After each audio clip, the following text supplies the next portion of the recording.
Donald Trump साहब मुझे बताया कि लाहौर में सबसे मजेदार चीज क्या लगी आपको? मैं इतने कढ़ाई खाधी है बहुत अच्छी लगी है। चिपली कबाब खाधा बहुत अच्छा लगा। चिपली कबाब, चपली कबाब, चपली हाँ मसाले पा के बढ़िया चपली कबाब।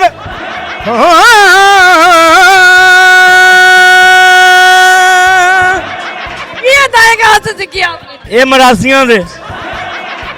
ट्रम्प साहब जो है इस वक्त पाकिस्तान की गलियों में जो है वो फिरते हुए हमें नजर आ रहे हैं। डोनाल्ड ट्रम्प साहब जो है पाकिस्तान उतरते साथ सबसे पहले खान शनवारी पे आया है, तो सर ये आपके पास सबसे पहले क्या करने आए हैं? सबसे पहले तो मोहब्बत बांटते हैं। हमारे रेस्टोरेंट में तेल इतना ज़्यादा है कि ट्रम्प साहब कहते हैं मैंने तेल लेने खान शनवारी ही आना है, तो अब ईरान नहीं इधर आना है, यहाँ से तेल मिलना है सारा।